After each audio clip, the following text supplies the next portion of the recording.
lovely people, and welcome to Owen's Mind, a light-hearted trip through the contents of my head and the world in general. It is Sunday the 26th of April. My name is Owen, and here is what is on my mind today. So, happy Sunday. Hope you're all well. Hope you're all feeling good, and that you are maintaining lockdown and social distancing rules to keep us all safe, and that this quarantine is not driving you too mad. For myself, I'm still doing okay. The hobo look wasn't working for me. I would thought, you know what, I just need to clean this up, so I am now smooth as a billiard ball, feeling pretty good about it. It's taken at least a year of me, so now I only look about 50, but yeah, there you go. Anyway, so as usual, I've picked out 5 stories making the headlines I would like to give my thoughts on. Links will be in the description below, so you can read each article in full and show those original publications some love. So without any further ado, let's get into it with story number 1. And story number 1 today comes to us from BBC News. So recorded crime in Scotland is down by a quarter since the lockdown. So yeah, recorded crime in Scotland has fallen by about 25% during the coronavirus lockdown, Police Scotland have said.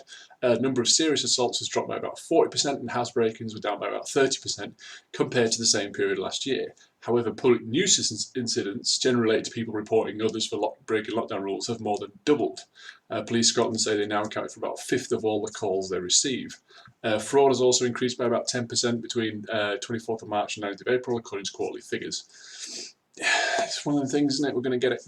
We'll talk about it in a minute. So the force said there was some evidence that criminals were exploiting the coronavirus crisis to commit offensive.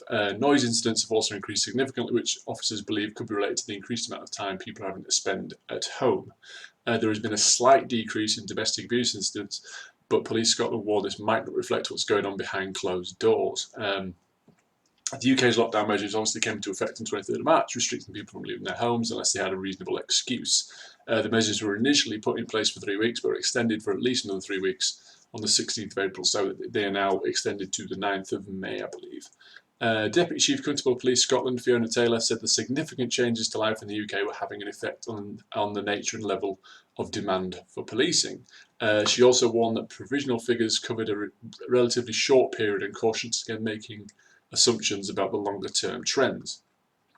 She said, "We're seeing, for example, a slight decrease in domestic abuse incidents, but are acutely aware this may not reflect what is happening behind closed doors, and we know that some people don't always report abuse immediately. For some, this period of physical distancing and isolation may expose them to a great risk of abuse, harm and neglect. We've been using our social media channels to highlight our concern and raise awareness in communities. We want people to feel safe. We want to prevent harm by identifying people who may be at risk and putting in place measures that will help keep them safe." Deputy Chief Constable went on to say that protecting children remained a priority for Police Scotland and there will be no change to the way officers responded to child protection issues. The figures also suggest that a breach of the peace has fallen by more than 50%, with possession of drugs down by about a fifth. But the force believes it could be months or years before there is a clear picture on how the pandemic and subsequent social distancing measures has affected crime in Scotland. The Deputy Constable added, "These early indications suggest there are fewer crimes committed on the streets and in our town and city centres because the overwhelming majority of people are stepping forward to do their part to protect the NHS and save lives." So yes, there has been a reduction in certain crimes, which makes sense. Burglaries and that kind of thing. In general terms, most burglaries happen when the homeowners are out. A lot of burglars do not want to deal with people, because it normally means they can get identified or a violent altercation, and I'd like to think for all their criminality that most burglars don't want that. They want to be able to go in to a house when it's empty, do their work, take what they want and leave. But now more people are at home. There are so many people at home, there is less available homes for them to go and burgle, so burglaries are down. As Ms Taylor says there, domestic abuse incidents, they appear to be down in figures. However, it's worth pointing out it's probably more likely that because people cannot get away from their abusers, it's not being as reported. If you're a person who's suffering abuse in the home, I imagine, and this is just, I'm not entirely sure on this, but I would imagine people in that situation, when they get a chance to get away and go and stay with a friend, then they make the report. They wouldn't want to make the report to the police while they're in the house with the abuser. Number one, because the police come to the house and the person can't be made safe. They're just going to fear the repercussions. And number two, if that person's there, you might not be able to make a call to the police saying, this is happening. So it's encouraging that the figures are down. Let's hope they're generally down and not just that less is being reported. But yeah, there is less people on the streets. The police have reiterated, you know what, you're not going to get away with stuff because we are spread thin, essentially. If we are called for domestic abuse, if we are called child endangerment, we are going to come and you're going to get treated as you would at any other time of the year. Do not use coronavirus as an excuse to think you can get away with stuff, which I think is a very good, powerful and correct message to send. Fraudsters, I've done a few stories on here the last couple of weeks about people trying to exploit the virus by selling false cures and peddling insurance and all this kind of stuff. People profiteer off misery. They always have done. So that doesn't surprise me at all. And again, what they've said is we're not going to know if this is a prolonged trend. You know, if these reductions are going to continue after the virus has kind of subsided, or if things will go back to normal from a criminal point of view once society kind of returns to normality. A burglary is going to go up again because people are out at work. Who's to say? Right, so that's it. Let's move on to story number 2. Slightly lighter fare. Yes. This is in the Mail Online. So Trump unfollows Piers Morgan on Twitter after presenters Mail column called him bat crazy. Excuse me. Yeah, so celebrity breakup. Donald Trump has unfollowed Piers Morgan on Twitter after the Good Morning Britain's host slammed his bat crazy approach to coronavirus in his Mail Online column. Piers, 55, criticised the president after he suggested tackling coronavirus with the use of powerful UV light or even injecting patients with disinfectant. Starting his column by telling Mr. Trump to shut the F up, powerful start, Piers admonished the president for using the position to air his bat-crazy theories about how to beat the virus. On Saturday, the presenter announced that Mr. Trump had since unfollowed him. He wrote, "Update, President Real Donald Trump has unfollowed me on Twitter hours after I wrote this Daily Mail column and presented a link to it." The pair's friendship stretches back to 2007 when Piers won Trump's Celebrity Apprentice show. The broadcaster remained on good terms with the retail mogul, interviewing him a handful of times for his CNN programme. Since returning to the UK to host Good Morning Britain, Piers has bagged the only interviews with the president in this country. His relationship with Trump has opened him up to accusations of going easy on him in interviews, but the journalist has always maintained that he has been balanced in both his praise and criticism. In his column on Friday, Piers skewered the president, writing, "The leader of the free world has turned the daily White House task force briefings into a rambling 2-hour self-promoting rally. He's devoted large chunks of them to trashing the media, attacking political opponents, telling us how great he is and rewriting history as he tries to defend all the mistakes he's made since the virus first erupted." Piers, you say what you mean, mate. All he's done, all this while, 50,000 Americans have died from COVID-19, the worst death toll in the world, and nearly 1 million cases have now been reported across the country. He then singled out Mr. Trump's bizarre assertions about disinfectant and light, writing, "Last night he stooped to a shameful new low by suggesting people suffering from COVID-19 should be injected with toxic disinfectant. It's hard to imagine a more stupid thing for a president to say than publicly float a completely unsubstantiated idea like that, which will inevitably make some Americans believe having bleach inside them will cure the virus." So yeah, Trump made these comments during a press briefing at the White House on Thursday. William Bryan, a senior Homeland Security Science and Technology advisor, had delivered a report claiming that ultraviolet rays and heat have a potent impact on the pathogen. The study also uncovered that bleach can destroy the virus in saliva within 5 minutes, while isopropyl alcohol took just a minute to kill it. But Trump went on to say, "Supposing you hit the body with tremendous, whether it's ultraviolet or just a very powerful light." And I think you said that hasn't been checked, but you're going to test it. And then I said, "Supposing you brought the light inside the body, which you can do either through the skin or in some other way." Okay. And I think you said you're going to test that too. "Sounds interesting," Trump said. He then raised another possible treatment regarding disinfectant. He said, "And then I see the disinfectant where it knocks it out in a minute, 1 minute. And is there a way we can do something like that? By injection inside or almost cleaning. As you see, it gets in the lungs, it does tremendous number on the lungs. So it would be interesting to check that," Trump said. "So you're going to have to use medical doctors, but it sounds interesting to me," he said. So yeah, there you go. So Morgan there definitely not pulling his punches when his thoughts on Trump. Now, most media outlets have actually reported this and they've been completely critical of Trump. I don't think Trump's being malicious. I think he's being naive. He might just be going, yeah, it's genuinely interesting. And the light thing is interesting. The disinfectant thing, interesting. He goes, I'd like people to check that. I think he's naive that he doesn't actually see that people will listen to him, and not a large percentage of the population, but some will now believe that doing this is a way of,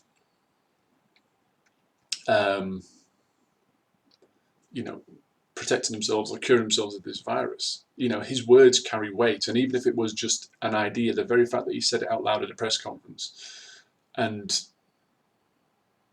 it's like the hydroxychloroquine thing, has now been proven to do nothing at all in regards to defense of the virus, and it does have side effects if taken incorrectly, like most medications do. So the very fact that he says it and suggests it, maybe it is just him going, it's an idea, let's think about that.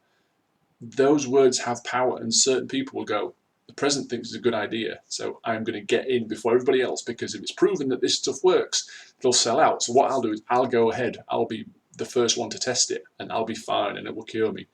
And you just need to really dial that back. You need to be very, very...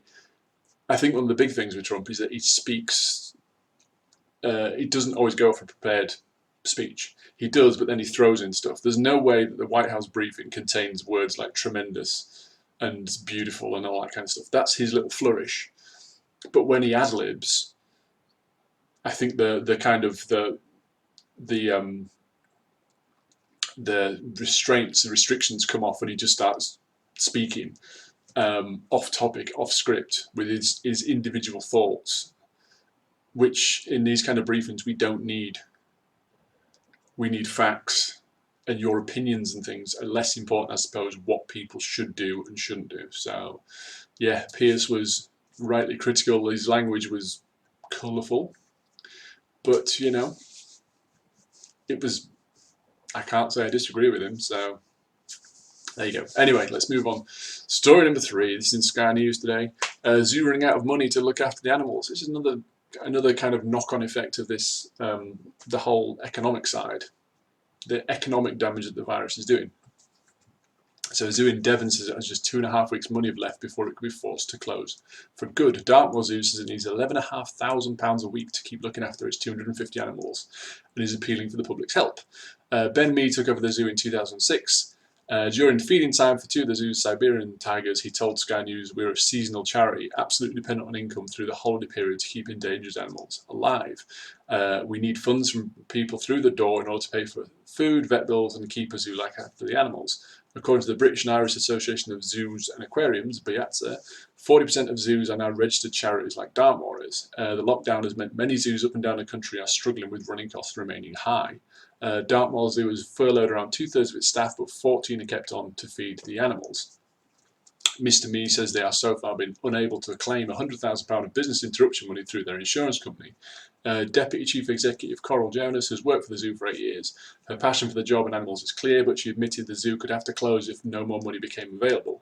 She said, "We have to look at homes for these guys, and hopefully we'll find suitable homes for them, which is not easy considering the animals we've got. The worst case scenario is we'd have to look at euthanasia, which is absolutely cannot happen as far as we're concerned, and we'll work very hard for that not to be the end result." With traditional fundraising events not possible, they've launched an emergency appeal to raise money. An 11-year-old boy, Joshua White, heard about the zoo's problems and is now climbing the equivalent of Mount Everest up his stairs in his home to raise money. He said, "We love animals. I've always loved animals all my life. I like all the powers they can have. It's like animals have superpowers. So I really wanted to help save the animals and a lot of people to do the same. So I wanted to do it." Joshua said he has completed about 1,000 or 3,400 steps to complete the journey so far.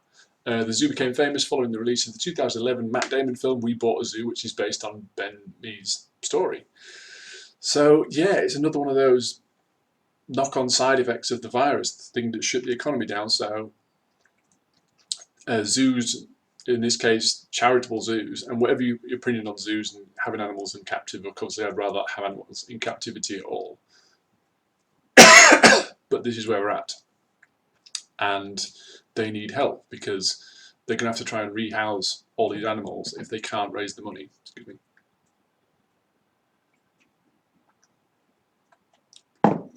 which is going to be hard to do because there's no air travel, so you can't export them, so it's going to be to other zoos in this country. Every other zoo in this country is in the same boat. They have not got visitors, so they are not generating revenue. So for them to take on more animals, which will increase their monthly costs, is going to be tricky. But the alternative is if they don't do that, the animals will have to be euthanized, have to be put to sleep, which is also a terrible, terrible outcome. So yeah, hopefully they will raise the money that will keep them going. Or this insurance, it sounds like they've applied for this 100,000, but it's not come through yet. So I don't know if that's pending or if there's a possibility they're going to get that, this business continuation loan. Hopefully it does, because like I say, I'm not a huge fan of animals kept in zoos, but they're there, they cannot go back into the wild. If it's a charitable organisation and it's run well and it's done for the protection of the animals who've maybe come from other places and cannot be wild, they have to be looked after in captivity. I think they should be supported. Look after these animals. Yeah, so well done to Joshua. Hopefully people will support him. There's no link on the thing to actually what he's doing to raise money. So please, if you can find it, if this is something you want to give, you want to donate to and try and help these people out, please do. Yeah, but this is just one of a much broader spectrum of things, companies and institutions and charities that are going through this. So yeah, sad story, but again, that's kind of what we've got at the minute. Anyway, story number 4.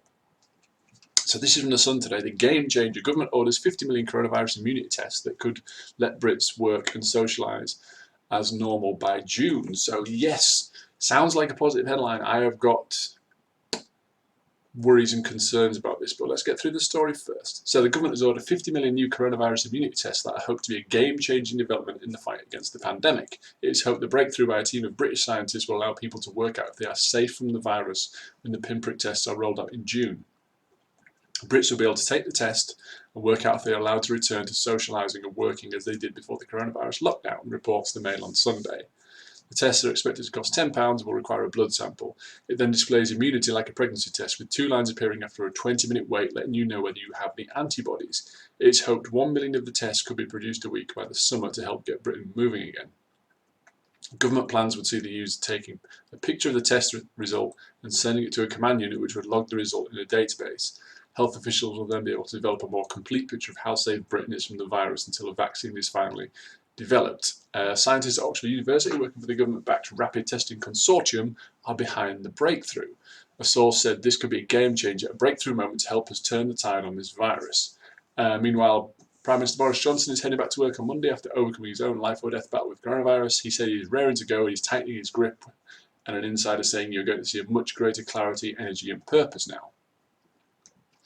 The government is expected to buy up the first wave of these new tests for use with key workers. Health Minister Lord Bethell said it is a great story of how our manufacturers are stepping up to the challenge of COVID, and I am hopeful that their products will make an impact in our battle against this terrible disease. Treasury officials are also drawing up plans to get Britain back to work in May in coronavirus secure offices. Consortium leader Jonathan Allis said we are close to picking up 100% of all cases where people have antibodies. Now it's just a question of scaling up the manufacturing process. Ministers have, however, been criticised so far for failing to reach their current test target of 100,000 tests a day, so scepticism will loom over the new plan. And the new test announcement comes just one day after the World Health Organization said there was no evidence having coronavirus made you immune to a second dose. The WHO warned coronavirus immunity passports could make the pandemic worse as patients who have recovered once could ignore health advice. It cautioned that inaccurate tests could falsely categorise people, having serious consequences when it came to the control of the virus. In a statement, the UN agency said, people who assume they are immune to a second infection because they have received a positive test result may ignore public health advice. The use of such certificates may therefore increase the risks of continued transmission. Britain hit the grim milestone today of 20,000 confirmed deaths, while the worldwide totals also surpassed 200,000. So, yes, so they're developing a test which apparently will tell you if you've got the antibodies to essentially give you some immunity and prevent you getting the virus. Here's my concerns. I need water for this. When I never record early in the morning, I get like a bit of a tickle in my throat. So here's my concern with this. So yes, the WHO said, look, if you've had it, you can still get it again. You don't develop the antibodies. Some people naturally have the antibodies to this because it's, some people, there is, like most things, there is a certain amount of people who will be immune to it.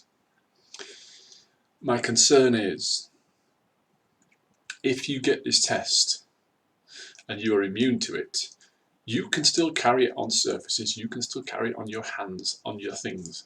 You can still transfer it.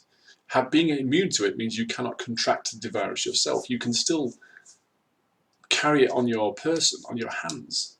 You know what I mean? I'm not sure if you're immune to it. I'm not sure if you can then hold it and then expel it. If you sneeze on somebody, I don't know if it would work like that. I generally don't.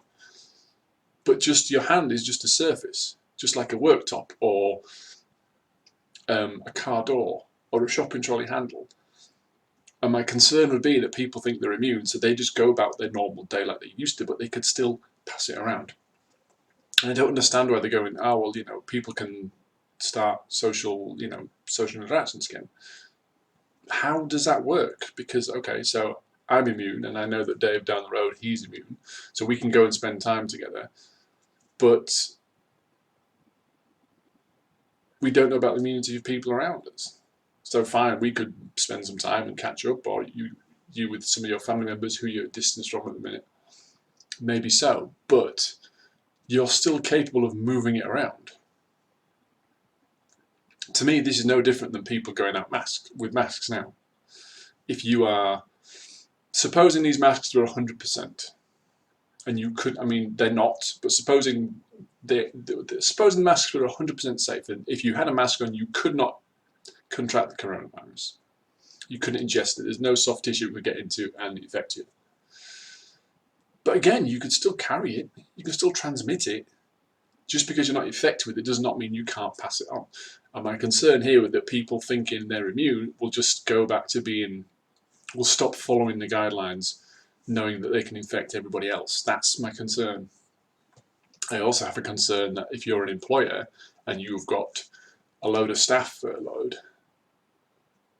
and you can't afford to bring them all back. You do all these tests, and it's like, well, this guy and this girl, and they're immune, so I'll have them back. Everybody else, you have to sit there. Is it going to lead to a little bit of business favoritism? Because you're going to get your employees back who you deem are less of a risk, even though technically they're not. They may not be able to infect people in the sense that they can sneeze and cough on them. And again, I don't even know if that's the fact. I don't know if you've got immunity that you cannot then kind of hold it in your nasal passages and things and expel it, or if you can't, I don't know that. But you can still carry it. You can still be on your surfaces, on anything you carry. You can still pass it around. You could pick up a parcel that's got it on, and then give that to somebody, and somebody else touches it. These kind of things. So it's good to know. It would be very much peace of mind if you could find out, I can't catch it. Yeah, it's peace of mind for you. You feel comfort. If your kids had the test and they couldn't get it, fantastic, weight off your mind. But you've still got to maintain that social distancing because you can give it to other people. So, yeah, essentially when people have this test, if it comes, I don't think it should be. I think it should be done in person. I don't know if it's going to become like a mail order thing or anything like that, but I think the testing should be done in person, and then you can say, right, this is your test, this is your result. You don't have the antibodies, you need to do what everybody else is doing. You do have the antibodies, you need to do what everybody else is doing. Yes, you cannot contract the disease. Here's all the reasons you still need to social distance, because you can still do this, you can still do this, you can still do this. So, as long as that mindset is maintained, brilliant. I'm a little concerned, like with the Trump thing, that a certain amount of people will hear that advice, or will hear, I'm fine, I'm immune, I'm Superman, I can't catch coronavirus, I'm just going to go back and ignore all the advice I've been given and do what I want because who cares, I'm safe, and then make everybody else unsafe. That's my concern. But yes, if the results, if the testing, if this data goes back and it says, right, we now know that this percentage of the population has an immunity to it, and it's a trend in regards. We found out that, you know, a certain percentage of the population or a certain ethnicity or a certain region have greater immunity for whatever reason, dietary reasons, health reasons, gender, whatever it happens to be, then they can focus when the vaccine comes out on inoculating those who don't have the immunity. So in that sense, yes, I do agree with it, and I think it's a good thing. I'm not trying to diminish the importance of the test. It's very, very important, as long as it's as long as people use it correctly, essentially, which goes for most things, particularly in these times. Anyway, let's move on to story number 5, with slightly lighter fare, just to finish off with. I always try and do a kind of, it's not all that bad final story, but you know. So here we go. This is in the Independent Virus MSN News. Bulldog named Big Popper goes viral after a sad quarantine photo. The most precious thing I've ever seen. So look at Big Popper. So yeah, Bulldog named Big Popper has captured the hearts of thousands on the internet after his owner shared a picture of the pup looking forlorn while following social distance. I mean, let's say a British Bulldog, they tend to look kind of depressed most of the time anyway, but in this context, yeah, the picture's gone viral. So people around the world continue to stay at home in an effort to curb the spread of coronavirus. Rashida Ellis, 38, from Atlanta, Georgia, showed the impact quarantining had had on her 3-year-old English Bulldog. In the photo, which has been liked more than 740,000 times, Big Popper can be seen sitting on Ellie's balcony looking miserable because he cannot play with the children in the building. She tagged, Big Popper has been so sad today. I think he misses playing with the kids in the building. She tweeted alongside the picture. He just watches them from the patio. She also shared a video of Big Popper sitting in a too small dog bed on his balcony, explaining that he won't get out of it despite barely fitting inside. On Big Popper's Instagram, run by Ellis, the Bulldog spoke directly to his more than 48,000 followers, imploring them to take social distancing seriously so that he can once again play with the children. He says, all I want to do is play with the kids in my building, but due to COVID-19 I can't. I just watch them from the patio. Flatten the curve, please, Big Popper said through his owner. According to Ellis, although she is home to play with the dog and give him attention, what he really enjoys is playing with the kids. He loves children and then other dogs and then adults, she told BuzzFeed, in that order. Photo of the Bulldog's apparent misery has since prompted an outpouring of support, with many people offering virtual hugs and pats to the pup, as well as promises to do what they can to flatten the curve. I'm going to kick this virus's ass for hurting Big Popper like this, said one person. Lots of celebrities got in on it. Maisie Williams, Game of Thrones. Arya Stark tweeted, not being dramatic, but I would literally die for Big Popper. So, yeah. So again, it's just a little moment of levity in otherwise troubling times, and I just thought it was a nice one to end on. So that's it, guys. Links to all the stories I've discussed can be found in the description below, so feel free to go and check them out. Let me know what you think about this video, and tell me, would you feel safer with that test? If you found you had immunity, would you act differently? Would you still act responsibly? You're going to tell me you're going to act responsibly, but genuinely, would you feel better? Would it take some of the worry away from you, knowing you and your relatives had the immunity to it? Answer in the comments, please, along with any thoughts you'd like to share. These are mine. They're not necessarily important. They're not necessarily right or wrong. They're just what was on my mind. So until next time, bye for now.